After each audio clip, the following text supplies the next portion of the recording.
कान से बहरे हो जाओगे, कान से बहरे हो जाओगे। कथा तुम सुन नहीं पाओगे, कथा तुम सुन नहीं पाओगे। कथा तुम सुन नहीं पाओगे, कथा तुम सुन नहीं पाओगे। कथा सुन, कथा सुन, कथा सुन मस्त जवानी में बुढ़ापा किसने देखा है। कथा सुन मस्त जवानी में बुढ़ापा हाथ उठा करके भजन कर मस्त जवानी में बुढ़ापा किसने देखा है। भजन कर मस्त जवानी में बुढ़ापा किसने देखा। दोनों हाथ उठाकर हरि बोल।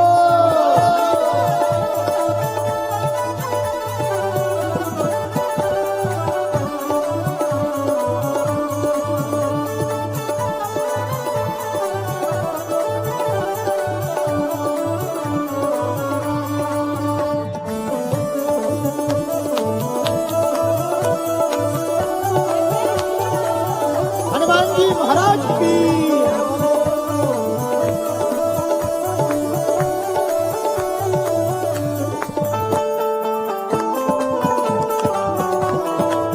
जय हो बाबा।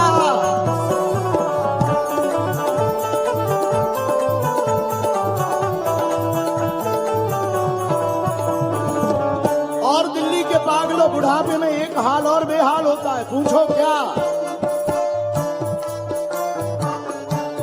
आँख से अंधे हो जाओगे, आँख से अंधे हो जाओगे।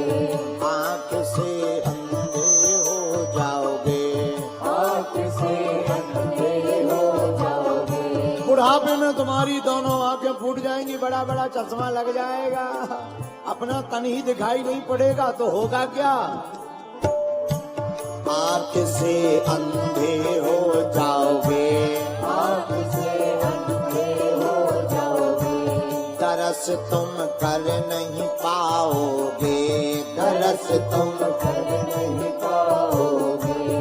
तरस कर, तरस कर, तरस कर मस्त जवानी में बुढ़ापा किसने देखा है। तरस कर मस्त जवानी में बुढ़ापा किसने देखा है। भजन कर मस्त जवानी में बुढ़ापा किसने देखा है। भजन कर मस्त जवानी में बुढ़ापा किसने देखा। दोनों हाथ उठाकर चलो हरि की ओर। बोलो वृंदावन बिहारी लाल की।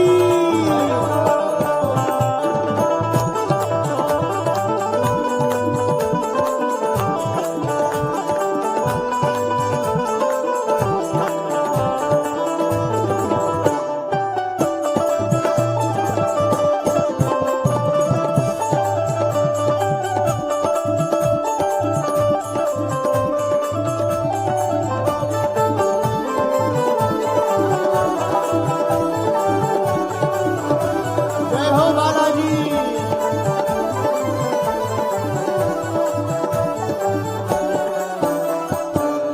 एक हाल और होगा, बुढ़ापे में एक दिक्कत और होगी, पूछो क्या। पूछो। अरे तुम लोग कंजूस हो, अरे जोर से पूछो। ओ मोह से गूंगे हो जाओगे, हम मोह से गूंगे हो जाओगे, भजन तुम गा नहीं पाओगे, भजन तुम गा नहीं पाओगे, भजन तुम गा नहीं पाओगे, भजन तुम गा नहीं पाओगे। तो कौन कौन आज के बाद भजन करने वाला है जिंदगी भर श्री हनुमान जी का। दोनों हाथ उठाओ। जो राम जी के खानदान के हो वो ही उठाना। रावण वाले जेब में डाल लो, दोनों हाथ उठा करके भजन गा भजन गा भजन गा भजन गा मस्त जवानी में बुढ़ापा किसने देखा।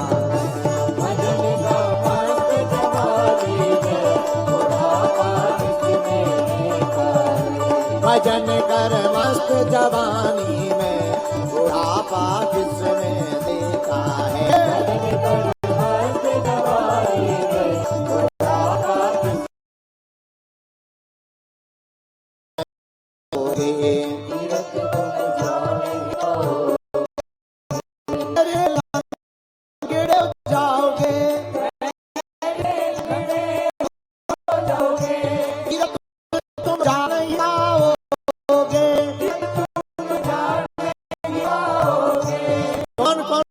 जवानी में तीर्थ जाना चाहता।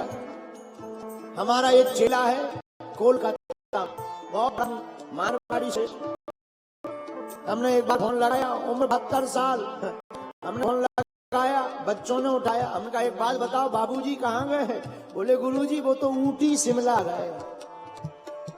हमने कहा बताओ 72 साल में शिमला घूम रहे हैं, जब हरिद्वार जाना चाहिए तब वो शिमला घूम रहे। हमने कहा जय हो। फिर वो लौट के हमारे पास आए। हमने कहा और बताओ क्या? गुरुजी पैर दर्द कर रहे हैं। हमने कहा नक कटा फटरी के बरे, जब तुम 72 की उम्र में शिमला घूमोगे तो दर्द नहीं करेंगे। इसलिए सुनो दोनों हाथ उठा करके लंगड़े हो जाओगे, तीरथ तुम जा नहीं पाओगे,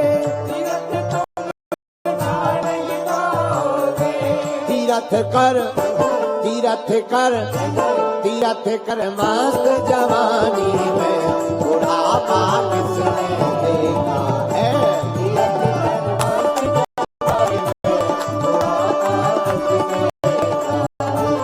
भजन कर मस्त जवानी में बुढ़ापा किसने देखा है। भजन कर मस्त जवानी में बुढ़ापा किसने देखा है। बोलो राम कृष्ण हरि बोलो राम कृष्ण हरि बोलो राम कृष्ण हरि बोलो राम कृष्ण हरि बोलो राम हरि बोलो राम कृष्ण हरि बोलो राम कृष्ण हरि बोलो राम कृष्ण हरि बोलो राम कृष्ण हरि बोलो राम कृष्ण हरि बोलो राम कृष्ण हरि बोलो राम कृष्ण हरि बोलो राम कृष्ण हरि बोलो राम कृष्ण हरि। भजन कर भजन कर भजन कर मस्त जवानी में बुढ़ापा किसने देखा है। भजन कर मस्त जवानी में बुढ़ापा किसने देखा है। बुढ़ापा किसने देखा है। बुढ़ापा किसने देखा है।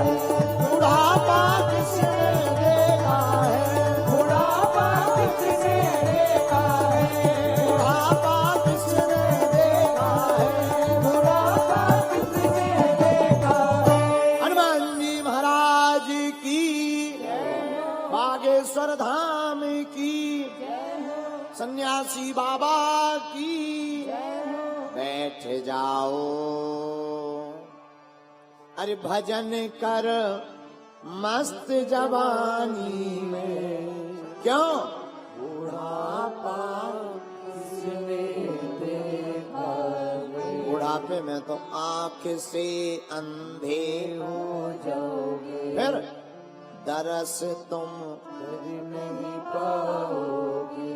दरस कर मस्त जवानी में बुढ़ापा किसने देखा है। महाराज जवानी में भजन करेंगे तो क्या भगवान मिलेंगे? कैसी उल्टी बात का प्रश्न करते हो। भगवान मिलेंगे? भगवान तो मिले मिलाए हैं। भजन करने से भगवान की पहचान होती है। भाई मिलेगा वो जो लापता हो गया। जो लापता हो गया हो वो मिलेगा, उसे खोजा जा सकता।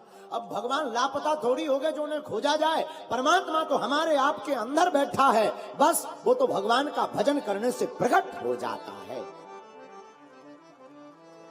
फिर महाराज मिलता क्यों नहीं? अगर परमात्मा हमारे ही अंदर है तो मिलता क्यों नहीं? ऐसे समझो, एक बार एक पत्नी ने अपने पति से कहा, कहां जा रहे हो? पति बोला, छाता लेने, मार्केट। पत्नी बोली, सुनो, छाता लेने तो जा रहे हो, मार्केट में बहुत ठगने वाले लोग रहते हैं, ठगुआ रहते हैं दुकानदार।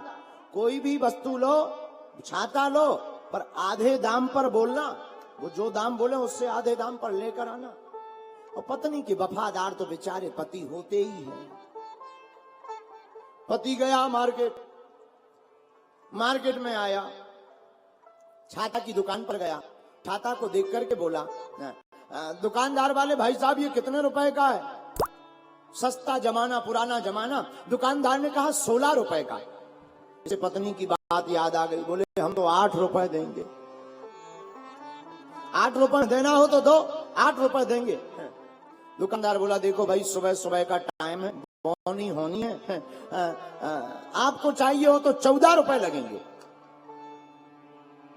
इसने थोड़ी देर विचार के करके कहा, फिर तो हम 7 रुपए देंगे। दुकानदार बोला, तुम्हारा दिमाग खराब है क्या? हम तुम्हें कम कर रहे हैं तो तुम भी घटा रहे हो। बोले नहीं नहीं, हम तो आधे पर ही लेंगे, 7 रुपए देंगे। दुकानदार बोला, देखो भाई तुम्हारी ना हमारी आय के आय 12 रुपया लगेंगे, 12 से 1 रुपया कम नहीं लगा। बोला फिर तो हम 6 देंगे। अब दुकानदार का दिमाग खराब, भाई तुम सुबह सुबह आ गए, हमारी बोनी खराब कर रहे, दुकानदारी खराब कर रहे, पागल हो गया, तुम्हें ज्ञान नहीं है? चलो अब बंद करो, हम 2 रुपए घाटा सह लेंगे, पर सुबह सुबह से हम दुकानदारी खराब नहीं, 10 रुपया से 1 रुपया कम नहीं लगेगा। ये बोला तब तो फिर हम 5 ही देंगे। अब तो दुकानदार का दिमाग खराब। दुकानदार बोला, फ्री में ले जाओ, फ्री में। तो इसने सोच के कहा, फ्री में? फिर तो हम 2 लेंगे। फ्री में ही देना, 2 लेंगे। महाराज पूरी दिन दुकानों में घूमता रहा, छोटी सी वस्तु छाता नहीं खरीद पाया। क्यों? ये उसे पूरे दिन, जब शाम को घर आया, पत्नी ने कहा छाता, बोले नहीं मिला, कीमत पे नहीं मिला। बताओ, छोटी सी वस्तु छाता दिन भर में नहीं खरीद पाया, क्योंकि ये एक भाव पर नहीं टिका था। और हम लोग भी परमात्मा को पूरी जिंदगी में नहीं पा पाएंगे अगर एक परमात्मा की शरण नहीं पकड़ेंगे। अगर एक परमात्मा की शरण पकड़ लेंगे तो हमें परमात्मा प्राप्त हो जाएंगे, एक भाव पर टिक जाएंगे तो हमें भगवान प्राप्त हो जाएंगे। और वो कौन है? रघुपति कीन्ही तुम मम प्रिय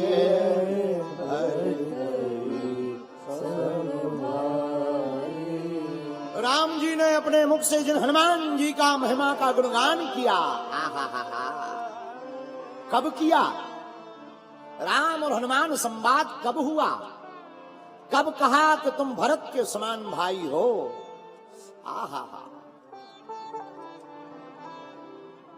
राम रावण युद्ध में, लंका में, विदेशी धरती पर जब क्रुद्ध होकर के लक्ष्मण जी महाराज मेघनाद से युद्ध करने के लिए गए,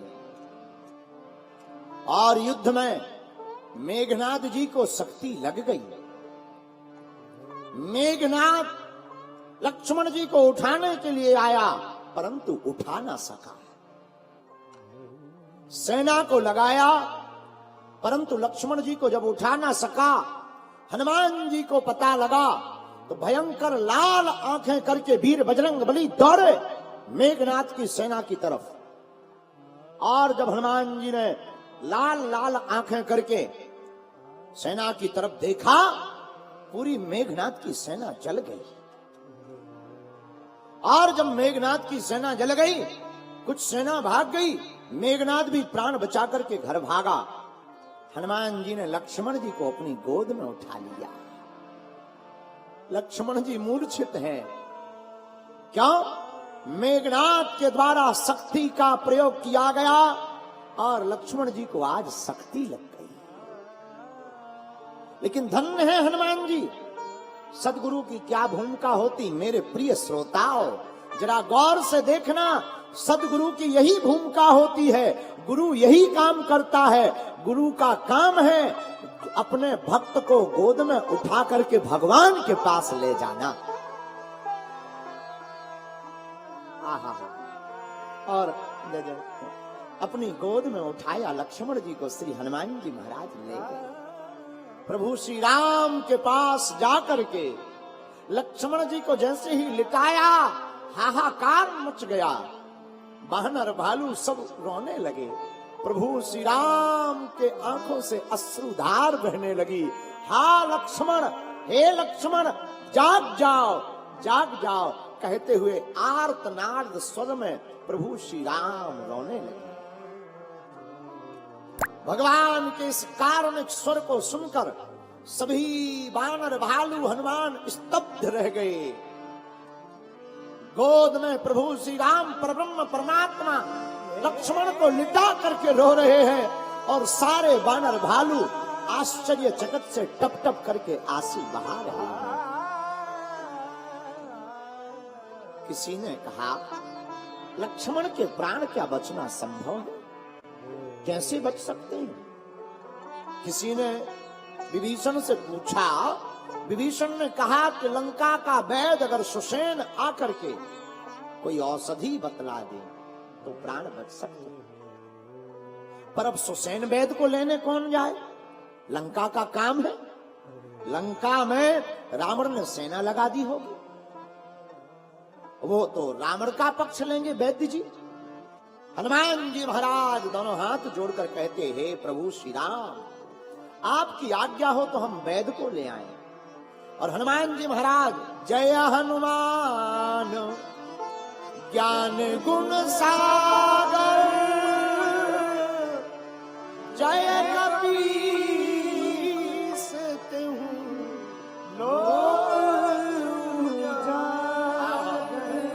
ज्ञान के सागर श्री हनुमान जी महाराज बुद्धिमताम वरिष्ठम ने बुद्धि का प्रयोग किया। हनुमान जी सुसेन वैद्य को लेने गए तो वैद्य को जगाया नहीं, वैद्य को बुलाया नहीं, वैद्य को उठाया नहीं। रात्रि के पहर में ही वैद्य का सीधा मकान उठा लिया। किसी ने हनुमान जी से पूछा कि आपने वैद्य का मकान क्यों उठा लिया?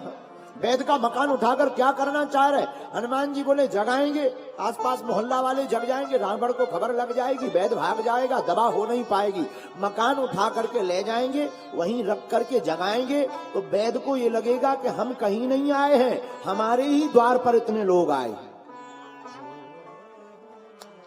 इसलिए हनुमान जी ने सुसेन वैद्य के मकान को उठाया, उठा करके रामादल में रखा।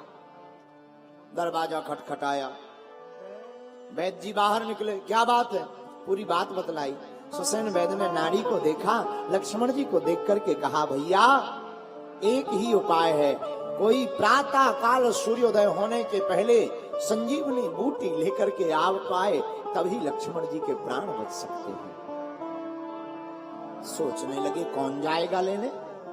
हनुमान जी ने दोनों हाथ जोड़कर कहा, प्रभु अगर आपकी आज्ञा हो तो आपका दास काफी।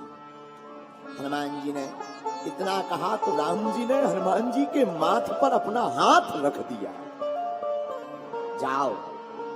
लेकिन क्या तुम सूर्योदय के पहले ले आओगे? हनुमान जी मुस्कुराकर बोले, प्रभु आप पहले रोना बंद करो, ये स्वरूप हमें अच्छा नहीं लगता। आप कह रहे कि क्या सूर्योदय के पहले ले आओगे? महाराज हमारा बचपन का एक्सपीरियंस है, हमने बचपन में ही ब्रेकफास्ट में भाई साहब को खा लिया था।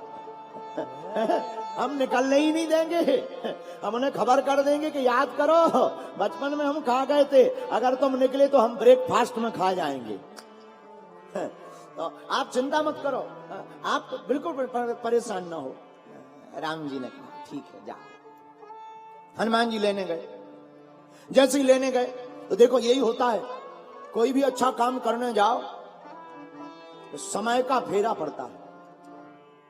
हनुमान जी जब लेने गए, रावण को पता लगा तो रावण ने कालनेमी को बोला, इधर आओ। कालनेमी बोला क्या बात है? बोले एक काम करो, एक बंदर को रोकना है, बूटी लेने जा रहा है, एक बंदर को रोकना है।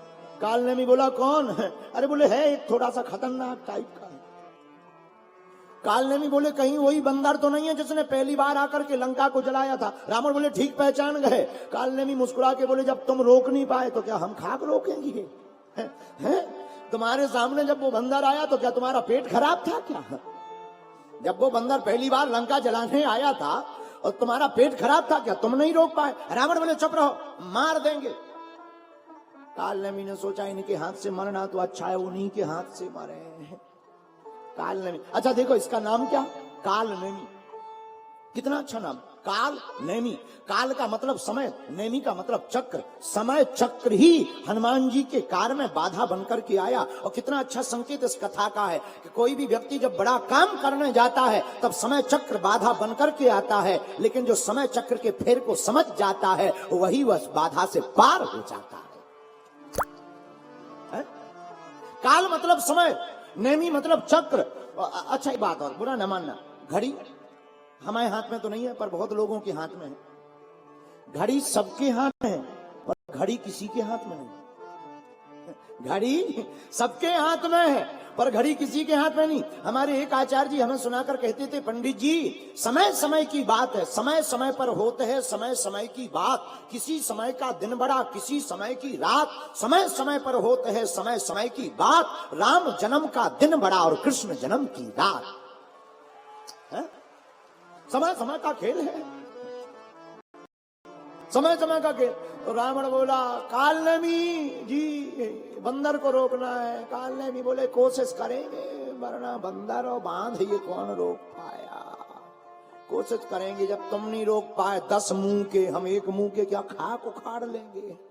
नहीं मानते हो तो जा रहे। नहीं जाओ जाओ जाओ, वरना मारे जाओगे। काल नेमी बोले तुम्हारे हाथों तो नहीं मरेंगे, मरना ही होगा तो उनके हाथों मरेंगे।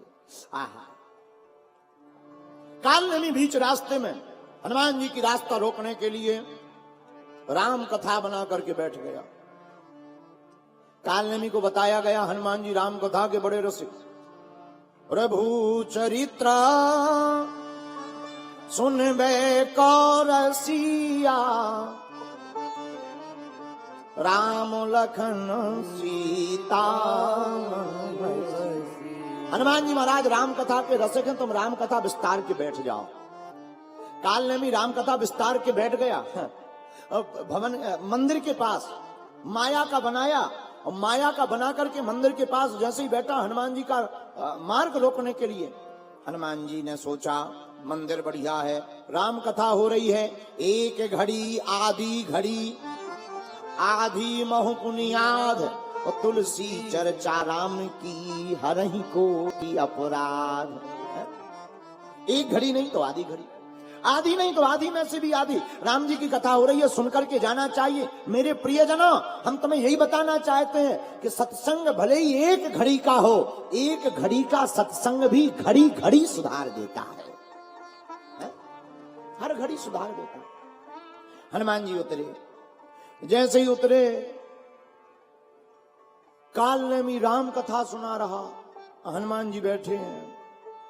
काल नेमी राम कथा